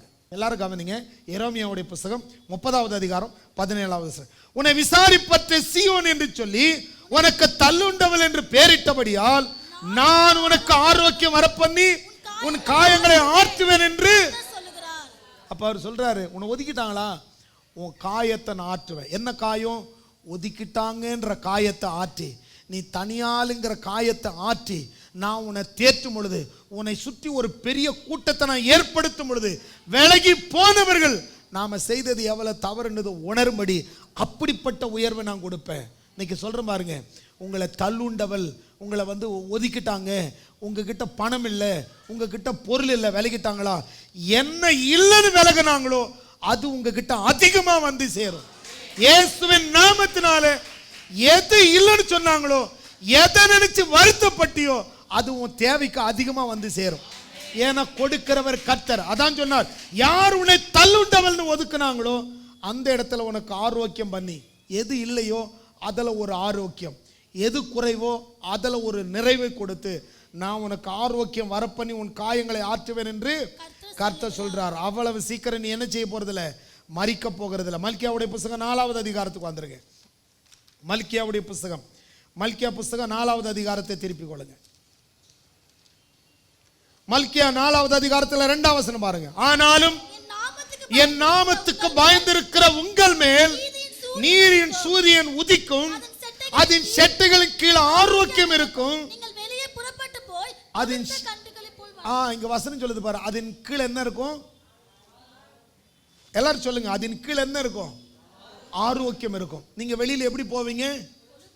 செழிப்பா போவீங்க. வெளியில எப்படி போவீங்க? இதுக்கு முன்னாடி நீங்க எப்படி இருந்தீங்களோ எனக்கு தெரியாது, ஆனா கர்த்தருடைய வசனம் சொல்லுது, இதுக்கு முன்னாடி வெளியே போறதுக்கு வெக்கப்பட்டிருக்கலாம். ஐயோ சொந்தக்காரங்க கல்யாணம், எங்ககிட்ட நகை இல்லை, கவரிங் தான் போட்டுட்டு இருக்கிறோம், எங்ககிட்ட வசதி இல்லை, நல்ல புடவை இல்லை, கடன் வாங்கி கட்டிட்டு போயிட்டு இருக்கிறோம். இது போல பல விதமான நிந்தையோ பாடுகளோ உங்களுக்கு இருந்தால் கவலைப்படாதீங்க. இனி நீங்கள் வெளியே போகும்போது எப்படி போவீங்க? எதுவெல்லாம் இல்லைன்னு நினச்சிங்களோ அதெல்லாம் உங்களுக்கு அதிகமாகவே இருக்கும். அதனால தான் அவர் சொல்றார், நீங்கள் கொளுத்த கன்றுகளைப் போல. அங்க வசனம் சொல்லுது பாரு, உண்மையில் நீதியின் சூரியன் விதிக்கும், அதன் சேட்டைகளின் கீழ் ஆரோக்கியம் இருக்கும். நீங்க வெளியே புறப்பட்டு போய் கொளுத்த கன்றுகளைப் போல வளர்வீங்க. நீங்க செழிப்பா இருப்பீங்க, புஷ்டியா இருப்பீங்க, ஆரோக்கியமா இருப்பீங்க, ஆசீர்வாதமா இருப்பீங்க. உங்களை பார்த்து ஐயோ பாவம் சாப்பிட்டு எவ்வளவு நாள் ஆச்சுன்னு சொல்ல மாட்டாங்க, நிறைய சாப்பிட்றீங்க போல இருக்குன்னு சொல்லுவாங்க. சில பேர் பார்த்துருக்கீங்களா? நான் சில பசங்களை பார்த்துருக்கிறேன், கிச்சன்லேயே வளருவான் போல இருக்கு. கர்த்தருக்கு ஸ்தோத்திரம். அது போல ஆண்டவர் உங்களை செழிப்பா, எந்த பக்கம் பார்த்தாலும் ஒரே மாதிரி இருக்கும். கர்த்தருக்கு ஸ்தோத்திரம். தேவன் உங்களை ஆசீர்வதிக்கட்டும். அதாவது குண்டா இருக்கிறது ஒரு ஆசீர்வாதங்க. பைபிள் அப்படிதான் சொல்லுது, நீங்கள் கொளுத்த கன்றுகளை போல செழுமையும் புஷ்டிமாய் பசுமையுமாய் இருப்பீங்கன்னு சொல்லி. ஏசாயா 57வது அதிகாரம் வந்திருக்கு. ஏசாயா புஸ்தகம் 57வது அதிகாரம் 18வது வசனத்தை வாசிக்கலாம் பாருங்க. அவர்கள் வழிகளை நான் பார்த்து அவர்களை குணமாக்குவேன். ஏசாயா 57:18 சொல்லுது, அவர் வழிகளை பார்த்து. அவங்க வழியில பிரஷரால வேதனைப்படுறாங்களா, சுகரால வேதனைப்படுறாங்களா, வேற ஏதோ ஒரு நோயால வேதனைப்படுறாங்களா, அவங்க வழிய எந்த பாதையில கடந்து போகிறாங்களோ அந்த பாதையை நான் பார்த்து அவர்களை குணமாக்குவேன். அவர்களை நடத்தி திரும்பவும் அவர்களுக்கு அவர்களிலே துக்கப்படுகிறவர்களுக்கு ஆறுதல். நீ பயப்படாத, இன்னைக்கு நீ சுகமாயிட்ட, நீ பயப்படாத, இந்த இடத்துல நீ வெற்றி பெற்றுட்டேன்னு சொல்லிட்டு அந்த ஆண்டவர் எந்த இடத்துல எங்கெங்க அவர்கள் வெக்கப்பட்டார்களோ அந்த வழியை கர்த்தர் பார்த்து அந்த வழிகளில் கர்த்தர் அவங்களுக்கு உதவி செய்து ஆண்டவர் அவங்களை உயர்த்துவாரா. ஒன்று சுகம். ஏன்னா நிறைய வசனம் இருக்கு, நம்ம அங்கே போக வேண்டாம், இதை நிறுத்துவோம், ஐஸ்வர்யத்துக்குள்ள வந்துடுவோம். இந்த ஐஸ்வர்யம் எவ்வளவு முக்கியம். மத்தேயு புஸ்தகம் 19வது அதிகாரத்துக்கு கொஞ்சம் திருப்பி கொள்ளுங்க. ஏன்னா நிறைய பேருக்கு இந்த வசனங்கள் எல்லாம் வந்து பார்த்தீங்கன்னா ஒரு பெரிய இதை வச்சு ரொம்ப பேசுவாங்க. வாசிக்கலாம். மத்தேயு 19வது அதிகாரம் 24 வசனம். மேலும் ஐஸ்வர்யவான் தேவனுடைய ராஜ்யத்தில் பிரவேசிப்பதை பார்க்கிலும் ஒட்டகமானது ஊசியின் காதில் நுழைவது எளிதா இருக்கும் என்று உங்களுக்கு சொல்லுகிறேன் என்றார். அவருடைய சீஷர்கள் அதை கேட்டு மிகவும் ஆச்சரியப்பட்டார்கள். இங்க கவனிங்க, ஐஸ்வர்யத்தை பத்தி ஆண்டவர் பேசுறதை கொஞ்சம் கவனிங்க. மேலும் ஐஸ்வர்யவான்கள் தேவனுடைய ராஜ்யத்தில் பிரவேசிப்பதை பார்க்கிலும் ஒட்டகமானது ஊசியின் காதில் நுழைவது எளிதா இருக்கும் என்று உங்களுக்கு சொல்லுகிறேன் என்றார். இப்ப பாருங்க, ஐஸ்வர்யமா பரலோகம் போக முடியாதுன்ற ஒரு பதிலை எல்லாரும் எடுத்துக்கிறாங்க இல்லையா? அதே போலதான் அன்னைக்கு எடுத்துக்கிட்டாங்க. அப்போ ஐஸ்வர்யவானா இருக்கக்கூடாதா? அப்படி இருக்கக்கூடாதா? இப்போ ஊசியின் காதில் ஒட்டகம் நுழையிறது கூட ஒரு ஈஸி, ஆனால் ஐஸ்வர்யமா போக முடியாதுன்னு சொல்லுது இல்லையா? அதுக்கு என்ன அர்த்தம்? அடுத்த ஆண்டவர் அதுக்கு பதில் சொல்றாரு பாருங்க. அவருடைய சீஷர்கள் அதை கேட்டு மிகவும் ஆச்சரியப்பட்டு, அப்படியானால் யார் ரட்சிக்கப்படக்கூடும் அப்படின்னு சொல்லிட்டு கேட்குறாங்க. அதுக்கு இயேசு சொல்றாரு, இது மனுஷரால் கூடாதுதான், நல்ல கவனிங்க. ஐஸ்வர்யவான் பரலோகம் போக முடியுமா? மனுஷனால கூடாதுதான், தேவனால கூடும். அப்ப ஐஸ்வர்யவான் பரலோகம் போவானா? தேவனால கூடும். அங்க ஐஸ்வர்யவானுக்கு வேலைன்னு சொன்னா ஆபிரகாம் யாரு? ஆபிரகாம் ஏன் அங்க போனாரு? ஒருவேளை யோசிக்கலாம். நிறைய பேர் சொல்லுவாங்க, இன்னைக்கு சுகபோகமா சாப்பிட்டா ஒரு மனுஷன் பரலோகத்துக்கு போக கூடாது, போக முடியாதுன்னு நினைச்சா ஆண்டவர் என்ன பண்ணாரு? அவர் உன் அப்பத்தையும் தண்ணீரையும் ஆசீர்வதிப்பார். எதுக்கு? நல்லா சாப்பிடணுங்கிறதுங்க. அவர்கள் சம்பூர்ணமாய் சாப்பிட்டு என்ன இருக்கு? நல்ல சாப்பாடு இருக்கு. நல்லா கவனிங்க, சீஷர்கள் வழியில் அவர் உபதேசம் பண்றாரு. அப்போ எல்லாரும் உட்கார்ந்துட்டு இருக்கிறாங்க. பிரசங்கத்தை கேட்டவங்க இப்படி அனுப்பினா வழியில் சோர்ந்து போவாங்கன்னு சொன்னா 5 அப்பம் 2 மீன் 5000 பேருக்கு போஷித்து அவர்களுக்கு சாப்பிட கொடுத்தார். நல்லா கவனிங்க, நிறைய இடத்துல ஆண்டவர் சாப்பாடு, உண்ணுகிற உணவு, ஆகாரம் என்பது ஒரு ஆசீர்வாதம். நல்லா கவனிங்க, நல்லா சாப்பிட்டோம் பரலோகத்துக்கு போகக்கூடாதுன்னு ஆதாமுக்கு எதுக்கு அத்தனை மரம்? ஆதாமுக்கு ஏராளமான அவன் தேவைக்கு அதிகமாய் சாப்பிடும்படி கர்த்தர் அவனை படைச்சார். நல்லா கவனிங்க, லாசரு நரகம் பரலோகம் போனதுக்கும் ஐஸ்வர்யவான் நரகம் போனதுக்கு என்ன காரணம் சொன்னா, ஐஸ்வர்யவான் ஆண்டவரை தெரிந்து கொள்ளவில்லை, ரட்சிக்கப்படவில்லை, ஆண்டவருக்கு தன் வாழ்க்கையை அர்ப்பணிக்கவில்லை. அதனால தான் நரகம் போனான்.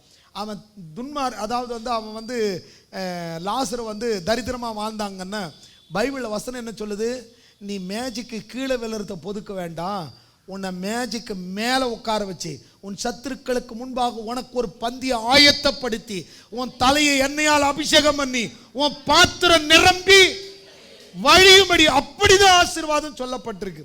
கவனிங்க, இன்னைக்கு அந்த தரித்திரன் யாருடைய மடிக்கு போனா? ஆபிரகாமுடைய மடிக்கு போனான். பைபிள் சொல்லுது பூமி அது நிறைவும். அப்போ கர்த்தருக்கே அங்கே பரலோகத்தில் இடம் இல்லையா? பரலோகத்தில் பணக்காரன் உள்ளே போகக்கூடாதுன்னு சொன்னால் இங்கே இருக்கிற பல பாஸ்டர்ஸ் அங்கே போய் ஆண்டவரை பார்த்து முதல்ல நீங்கள் இங்கிருந்து போங்கன்னு சொல்லுவாங்க போல இருக்குது. கர்த்தருக்கு ஸ்தோத்திரம். கவனிச்சுட்டு வாங்க. இந்த ஐஸ்வர்யத்தை குறித்து நான் திருப்பி சொல்கிறேன். நகை போடுங்கிறது என்னுடைய பிரசங்கம் அல்ல, நகை போடாதீங்கிறது என்னுடைய பிரசங்கம் அல்ல. நகை யாருடையது என்பது தான் என்னுடைய பிரசங்கம். இந்த பூமி அது நிறைவு யாருடையது என்பது தான் என்னுடைய பிரசங்கம். நீ வாடகை வீட்டில் இருந்து சொந்த வீட்டுக்கு போகணுமா? கட்டாயம் போகணும். இது ஆசீர்வாதமா? ஆமாம், பைபிள் சொல்லுது. நீ எப்படி ஆசீர்வதிக்கப்படணும்? இன்னைக்கு கஷ்டப்படுற நீங்க பாக்கியவான்கள், நாளைக்கு ஆறுதல் அடைவீர்கள். இன்னைக்கு வறுமையில் இருக்கிற நீங்கள் பாக்கியவான்கள், நாளைக்கு செல்வவான்கள் ஆவீர்கள். வசனம் சொல்லுது தரித்திரன். அப்போ வசனம் தரித்திரன் செழிக்கணும்னு சொன்னா வசனம் சொல்லுது பாருங்க. இப்போ ஐஸ்வர்யத்தை பறித்து படிக்கும்போது இங்க சொல்றாரு, ஆண்டவர் சொல்றார், ஐஸ்வர்யமா பரலோகத்துக்கு போக முடியாது. எல்லாரும் ஆச்சரியப்படுறாங்க. ஆனா ஒருத்தர் அதில் துணிஞ்சு கேள்வி கேட்கிறாரு. யாரு? பேதுரு கேட்கிறாரு, என்ன ஆண்டவரே, இப்படி ஐஸ்வர்யம் பரலோகத்துக்கு போக முடியாதுன்னா நாங்க எல்லாத்தையும் விட்டுட்டு உம்மை பின்பற்றினோமே, எங்களுக்கு அடுத்த வசனம் வாசித்து பாருங்க 27. அப்பொழுது பேதுரு அவரை நோக்கி, இதோ நாங்கள் எல்லாவற்றையும் விட்டு உம்மை பின்பற்றினோமே, எங்களுக்கு என்ன கிடைக்கும்? என்ன கிடைக்கும்ன்றதுக்கு ஆண்டவரே பதில் சொல்றாரு பாருங்க. ஐஸ்வர்யம் பரலோக ராஜ்யம் போக முடியாதுன்னு சொல்றதுக்கு பதில் பாருங்க. 29. என் நாமத்தினிமித்த வீட்டையாவது சகோதரனையாவது சகோதரிகளையாவது தகப்பனையாவது தாயாவது மனைவியாவது பிள்ளைகளையாவது நிலங்களையாவது விட்டவன் எவனோ அவன் நூறத்தனையாய் அடைந்து நித்திய ஜீவனையும். நூறத்தனையா எங்க? பூமியில. இன்னொரு இடத்துல சொல்லுது, இம்மையில நூறத்தனையான ஆசீர்வாதங்களை, மறுமையில நித்திய ஜீவனை சுதந்திரிப்பான்னு பைபிள் எழுதப்பட்டிருக்கு. அப்ப கவனிங்க, ஒருவேளை இயேசுவின் நாமத்துக்காக எதையாக இழந்தா, பணத்தை நீ இழந்தா 100 மடங்கா கர்த்தர் உனக்கு கொடுப்பார். நீ எவ்வளவு விதைக்கிறாயோ அதற்கு அதிகமாய் அறுவடை உனக்கு உண்டு. அப்ப கவனிங்க, ஐஸ்வர்யத்தை பத்தி பைபிள் என்ன சொல்லுது? ஐஸ்வர்யமா பரலோகத்துக்கு போக முடியாதுன்னு சொன்னா 112வது சங்கீதம் 3ஆம் வசனம் என்ன சொல்லுது? 112வது சங்கீதத்தினுடைய 3ஆம் வசனத்தை வாசிங்க. ஆஸ்தியும் ஐஸ்வர்யமும் அவன் வீட்டில் இருக்கும். அப்ப ஆஸ்தி ஐஸ்வர்யம் அவன் வீட்டில் இருக்குன்னு தானே சொல்லுது. எஸ்ராவுடைய புத்தகத்துக்கு வாங்க. எஸ்ராவுடைய புத்தகம் 8வது அதிகாரம். 8வது அதிகாரத்தில் 28ஆம் வசனத்தை வாசிங்க. அவர்களை நோக்கி நீங்கள் கர்த்தருக்கு பரிசுத்தமானவர்கள், இந்த பனிமுட்டுகளும் உங்கள் பிதாக்களுடைய தேவனாகிய கர்த்தருக்கு மன உற்சாகமாய் செலுத்தப்பட்ட இந்த வெள்ளியும் இந்த பொன்னும். இங்க நல்லா கவனிங்க. பைபிளை கவனிச்சிட்டு இருக்கீங்களா? கவனிக்கலையா? திருப்பிட்டீங்களா? திருப்புங்க எல்லாரும் திருப்பி. ஏன்னா கட்டாயம் நீங்க படிக்கணும் இதை. ஏன்னா இந்த வசனங்கள் எல்லாம் நமக்கு இருக்கு, அவங்க பைபிள்ல இருக்கோ இல்லையா எனக்கு தெரியல. ஆனா ஏன் பைபிள்ல இருக்கு? பரிசுத்தமானது தங்கமும் வெள்ளியும் இருக்கு. வாசிங்க. அவர்களை நோக்கி நீங்கள் கர்த்தருக்கு பரிசுத்தமானவர்கள். இருங்க, எடுத்துக்கிட்டீங்களா? எல்லாம் எடுத்துக்கிட்டீங்களா? எஸ்ராவுடைய புத்தகம் 8வது அதிகாரம் 28வது வசனம்.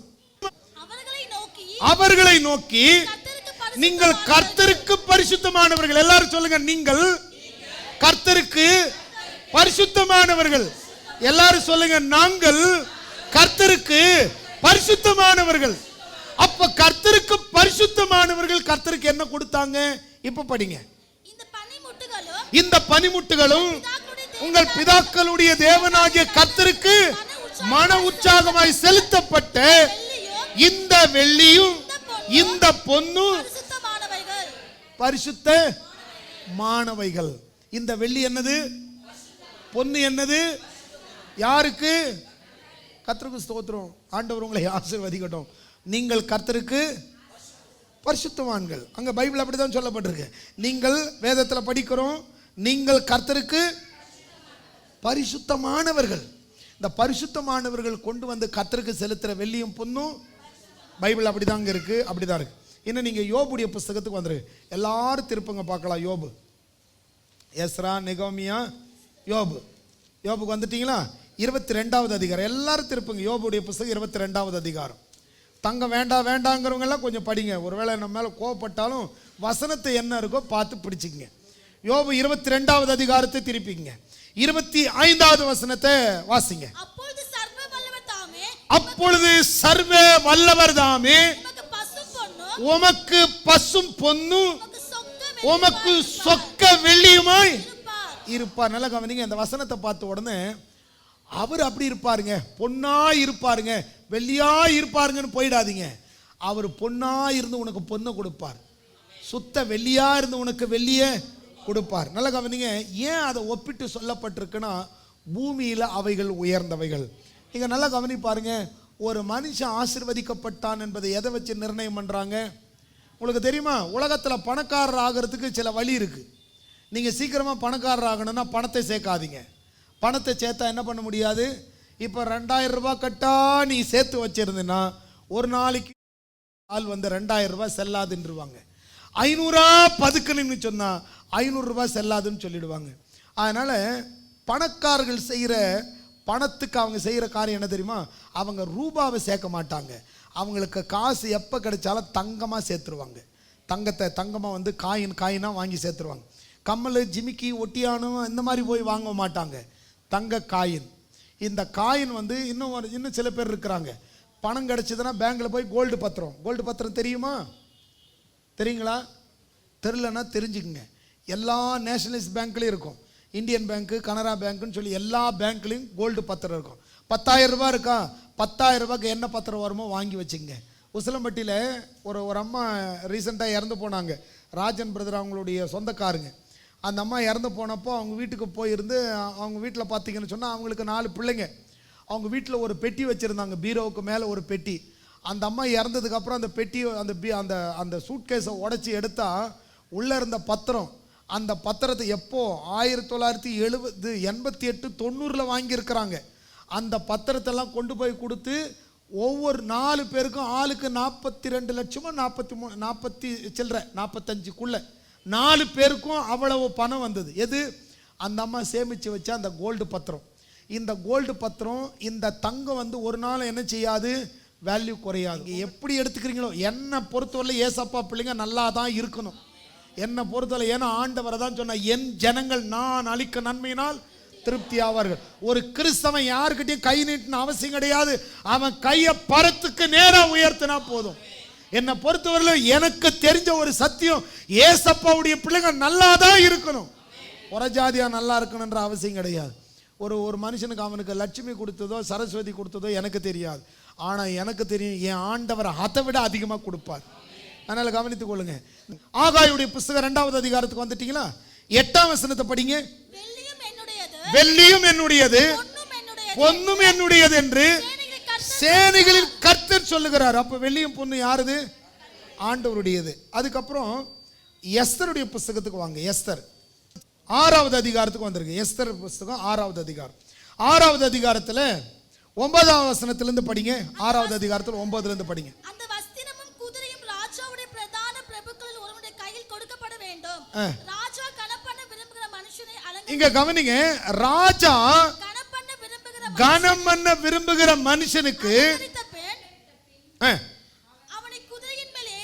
அவனை குதிரையின் மேல் ஏற்றி நகர வீதியில் உலாவும்படி செய்து, ராஜா கனம் பண்ணுகிற விரும்புகிற மனுஷனுக்கு இப்படி செய்யப்படும் என்று அவனுக்கு முன்பாக கூறப்பட வேண்டும். இப்ப கவனிங்க, அந்த வசனம் அப்படியே படிங்க. அப்பொழுது ராஜா ஆமானை நோக்கி, நீ சீக்கிரமாய் நீ சொன்னபடி வஸ்திரத்தையும் குதிரையும் கொண்டு போய் ராஜா அரண்மனையில் வாசலில் உட்கார்ந்திருக்கிற யூதனாகிய மொர்தெகாய்க்கு அந்த பிரகாரம் செய். நீ சொன்ன எல்லாவற்றிலும் ஒன்றும் தவறாதபடி பார் என்றார்.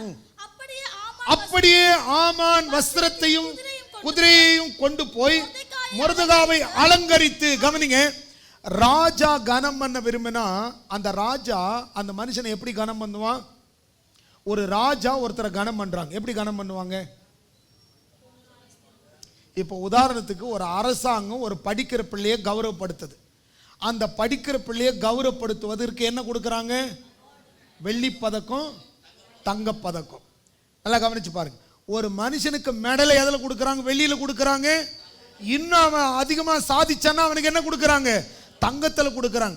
ஒரு அரசு அதிகாரியே ஒரு மனுஷனுக்கு வெள்ளி பதக்கத்தையும் தங்க பதக்கத்தை கொடுக்கும்போது ஆண்டவர் என்னென்ன கொடுப்பார்? இன்னும் கூட கொஞ்சம் கவனித்துக் கொள்ளுங்க.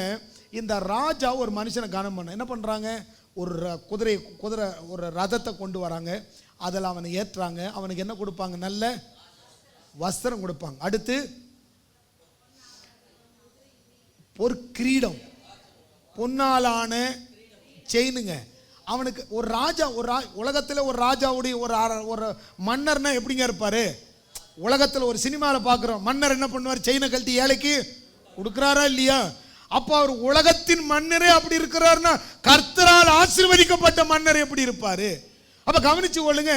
இந்த அலங்காரம் உடனே ஒரு சிலர் சொல்லலாம், அலங்காரம்லாம் நாம பண்ணக்கூடாதுங்க. எப்படி அலங்காரம் பண்ணக்கூடாது? ஏன்னா பைபிள்லேயே இருக்க. நீங்க இன்னொரு வசனத்தை வாசிங்க. ஏசாயா புஸ்தகம் 61வது அதிகாரத்துக்கு வாங்க. ஏசாயா புஸ்தகம் 61வது அதிகாரம் 61வது அதிகாரத்தில் 10ஆம் வசனத்தை வாசிங்க. கர்த்தருக்குள் பூரிப்பாய் மகிழுகிறேன், என் தேவனுக்குள்ளே என் ஆத்துமா களி கூறுகிறது. மணவாளன் ஆபரணங்களினால், ஆபரணங்கள்னா என்னங்க? நகைகள். மணவாளன் ஆபரணங்களினால் தங்களை அலங்கரித்து கொள்ளுகிறதற்கும், மணவாட்டி நகைகளினால். அங்க ஆபரணம்னு சொன்னது, ஆபரணம்னு சொன்னா புரியுதோ புரியலங்கிறதுக்காக மணவாட்டி என்ன பண்றான்? நகைகளினால். பைபிள் தாங்க சொல்லுது. மணவாட்டி, ஒரு மணவாட்டி யாரு? திருச்சபை, விசுவாசி, கர்த்தருடைய பிள்ளைங்க. அவங்க எப்படி தங்களை அலங்கரிக்கிறாங்க? நகைகளினால். நகைகளினால் தங்களை அலங்கரித்துக் கொள்ளுகிறதற்கு ஒப்பாக அவர் ரட்சிப்பின் வஸ்திரத்தை அவர்களுக்கு உடுத்தி. நல்லா கவனிங்க. அலங்காரம் பண்ணக்கூடாதுன்னு சொல்ல, எப்படி உனக்கு அலங்காரமா நகைகள் இருக்குதோ அந்த நகைகளை போல அலங்காரமாய் ஆவிக்குரிய வரங்கள் உனக்கு இருக்கிறதுன்னு எழுதப்பட்டிருக்கிறது. அப்ப கவனிங்க, ஒரு மணவாட்டி என்ன பண்ணணும்? அலங்காரம் பண்ணலாம், அலங்கோலமா வரக்கூடாது. அதாவது நல்லா இருங்க, அசிங்கமா உடுத்தாதீங்க. அதாவது கண்ணியமா உடுத்துங்க, கவர்ச்சியா உடுத்தாதீங்க. உங்க முகத்தை கண்ணியமா வைங்க, கவர்ச்சியா வைக்காதீங்க. குறிப்பா சொல்லணும்னா மகாராணி போல இருங்க, அந்த புறத்து அழகி மாதிரி இருக்காதீங்க. அவ்வளவுதான் சொல்ல முடியும். இப்ப பைபிள்ல இன்னொரு வசனத்தை கடைசியா இந்த வசனத்தோட நிறுத்துவோம். இதனுடைய தொடர்ச்சி அடுத்த வாரத்தில் கவனிக்கலாம். சங்கீதம் 68 திருப்புங்க. 68 திருப்பினவங்க 13வது வசனத்தை வாசிங்க. நீங்கள் அடுப்பின் அடியில் கிடந்தவர்கள் இருந்தாலும் வெள்ளியால் அலங்கரிக்கப்பட்ட புறாசிறகுகள் போல. இங்க வசனம் சொல்லுது, இந்த 13ஆம் வசனம் பாருங்க. நீங்கள் அடுப்படியில் கிடந்தவர்களா இருந்தாலும், நீங்கள் அடுப்படியில், அதாவது அடிப்படியில் இருக்கிறவங்க எப்படி இருப்பாங்கன்னு சொன்னா, இப்போ அடுப்பெல்லாம் வேற மாதிரி ஆயிடுச்சு. இப்பெல்லாம் இப்படி தட்டனால என்ன வந்துருச்சு? கேஸ் வந்துருச்சு. முன்ன அப்படி இல்லை. அடுப்படியில் இருக்கிறவங்க எப்படி இருப்பாங்க? ஆளே அலங்கோரமாக இருக்காங்க. எல்லாம் கறி சட்டி, அந்த பட்டு சட்டியெல்லாம் தூக்கி தூக்கி அதில் இருக்கிற அழுக்கெல்லாம் மேலெல்லாம் ஒட்டி ஆளே ஒரு மாதிரி இருப்பாங்க, டஸ்ட்டாக இருப்பாங்க. கவனிங்க, அடுப்பு ஊதுறவங்களுக்கெல்லாம் கையிலெல்லாம் என்ன இருக்கும்? அந்த கறி பிடிச்சிருக்கும். விறகெல்லாம் உள்ளே வச்சு ஊதி ஊதி தலையெல்லாம் களைஞ்சி கண்ணெல்லாம் ரெட் ஆகி அந்த புகை கண்ணில் பட்டு கண்ணெல்லாம் ரெட் ஆகிடும். நீங்கள் அடுப்படியில் கிடந்தாலும், அது போல் தலை களைஞ்சி அப்படி கிடந்தாலும், நீங்கள் அடுப்படியில் கிடந்தாலும் ஆண்டவர் உங்களை எப்படி வச்சிருக்கிறாரோ, நீங்கள் அடுப்பின் அடியில் கிடந்தவர்களா இருந்தாலும் வெள்ளியால் அலங்கரிக்கப்பட்ட புறா சிறகுகளைப் போலவும் பசும்பொன் நிறமாகிய அதன் சிறகுகளின் சாயலாகும். அப்ப என்ன செய்யறாருன்னா, ஆண்டவர் நீங்க உலகத்துல அப்படி இருக்கிறீங்க, ஆனா ஆண்டவர் உங்களை இப்படி சித்தரிக்கிறார், வெள்ளியினாலும் பொன்னினாலும். அதனால கவனிங்க, கர்த்தர் உங்களை ஆசீர்வதிக்கட்டும். நான் சொல்லக்கூடிய கருத்து உங்களுக்கு புரியுதா தெரியல. நான் சொல்லக்கூடிய கருத்து, நீங்கள் சுகத்தோடும் தேவ தயவோடும் தெய்வீக வல்லமையோடும் ஆவிக்குரிய வரங்களோடும் பொருளாதார ஆசீர்வாதத்தோடும் இந்த உலகத்தில் ஒரு நிறைவுள்ளவர்களாய் நான் கிறிஸ்தவனாய் இருப்பதற்கு பெருமைப்படுகிறேன்னு சொல்லக்கூடிய அளவுக்கு உன் வாழ்க்கை உயர்வா இருக்கணுங்கிறதா தேவ சித்தம். அல்லேலூயா. சில பேர் நான் உங்களுக்கு சொல்றேன் பாருங்க, நீங்க கிறிஸ்தவர்களாக இருப்பதற்கு பெருமைப்படும்படி தெய்வாதீனமான தேவரக வாழ்வு, தெய்வாதீனமான பொருளாதார செழிப்பு, ஆவிக்குரிய வரங்கள், தெய்வீக சுகம் உங்களுக்கு உண்டாகட்டும். நாம் எழுந்து நிற்கலாம், எழுந்து நின்று ஜெபிக்கலாம். இதனுடைய தொடர்ச்சி அடுத்த வாரத்தில் நாம் கவனிக்கலாம். நாம் எல்லாரும் எழுந்து நின்று ஆண்டவரை நோக்கி கேட்கலாம். கர்த்தாவே, கேட்ட வசனத்தின்படி எங்களுக்கு தீர்காயுசு, நீடித்த வாழ்வை கர்த்தர் எங்களுக்கு கொடுத்திருப்பீராக. நீடித்த நாட்கள் நாங்கள் வாழும்படி எல்லாரும் வசனத்தை அறிக்கை பண்ணி ஜெபம் பண்ணுங்க. ஆண்டவரே, நாங்கள் நீடித்த நாட்கள் உயிரோடு வாழ்ந்து உம்முடைய நாமத்தை மகிமைப்படுத்தணும். பிள்ளைகளின் இஸ்ரவேலுக்கு உண்டாக சமாதானத்தை காணணும். நாங்கள் யாரிடத்துல கடன் வாங்கக்கூடாது. அடுத்தவர்களுக்கு கொடுக்கும்படி எங்களை ஆசீர்வதிங்க. எங்கள் வேலை ஸ்தலத்தில் எங்களுக்கு உயர்வு கொடுங்க. எல்லாரும் ஜெபம் பண்ணுமா? நாங்கள் 30, 60, 100 எல்லாவற்றிலும் வளர்ந்து பெருகணும். உங்க பிள்ளைகள் ஆசீர்வாதமா இருக்கணும். உங்களுக்கு 3 பிள்ளைகள் இருக்காங்களா? உங்களுக்கு 2 பிள்ளைகள் இருக்கிறாங்களா? கவலைப்படாதீங்க. ஏதோ ஒரு மகனால நீங்க வேதனைப்படுறீங்களா? ஏதோ ஒரு பிள்ளையால என் குடும்பம் என்ன ஆகுமான்னு பயப்படுறீங்களா? பயப்படாதீங்க. வேதம் சொல்லுது, உன் பிள்ளைகள் கர்த்தரால் போதிக்கப்பட்டு இருப்பாங்க. நீங்க பெற்றெடுத்த ஒவ்வொரு பிள்ளைகளையும் கர்த்தர் ஆசீர்வதிப்பார். உங்களுக்கு மனம் இறங்குகிறவர் உங்கள் பிள்ளைகளுக்கு மனம் இறங்குவார். நீங்களும் உங்கள் பிள்ளைகளும், நீங்களும் உங்கள் குடும்பமும் இந்த தேசத்தில் ஆசீர்வாதமாய் இருப்பீங்க. எல்லாரும் வாய்களை திறந்து ஜெபிக்கலாம். ஜெபம் பண்ணுங்க. யாரும் மௌனமா இருக்க வேண்டாம். வசனத்தை சொல்லி ஜெபம் பண்ணுங்க. எனக்கு நல்ல சுகத்தை கொடுங்க. வெள்ளியும் பொன்னும் ஆஸ்தியும் ஐஸ்வர்யம் தெய்வீக சுகம் தேவ கிருபை எனக்கு கொடுங்கப்பா. ஜெபம் பண்ணுங்க. உங்களுக்கு ஏராளமான தயவு கர்த்தர் கட்டளையிடுவீராக. எங்கள் வாழ்க்கையில நன்மை பெருகட்டும், கிருபை பெருகட்டும், இரக்கம் பெருகட்டும். ஆண்டவரே, உமக்கு நன்றி செலுத்துகிறோம். கிருபையுள்ள நல்ல ஆண்டவரே, இரக்கமுள்ள தேவனே, பரலோக பிதாவே, கேட்ட தேவனுடைய வேத வார்த்தையின்படி இவர்கள் நாட்கள் நன்மையாக, இவர்கள் காலங்கள் செழிப்புள்ளதாய் காணப்பட கர்த்தர் கிருபை தாரும். உம்முடைய நாமத்தை அறிந்த இவர்கள், கர்த்தராகிய ஆண்டவர் எனக்கு துணை நிற்கிறார், ஆகையால் நான் வெட்கப்படுவதில்லை என்று வேலை ஸ்தலத்திலும் குடும்ப வாழ்க்கையிலும் எல்லாவற்றிலும் எங்களுக்கு ஜெயம் கொடுக்கிற தேவனுக்கு ஸ்தோத்திரம் என்று சொல்லி எல்லாவற்றிலும் ஜெயம் எடுப்பார்களாக. இவர்கள் ஒவ்வொருவரையும் ஆசீர்வதிங்க ஆண்டவரே.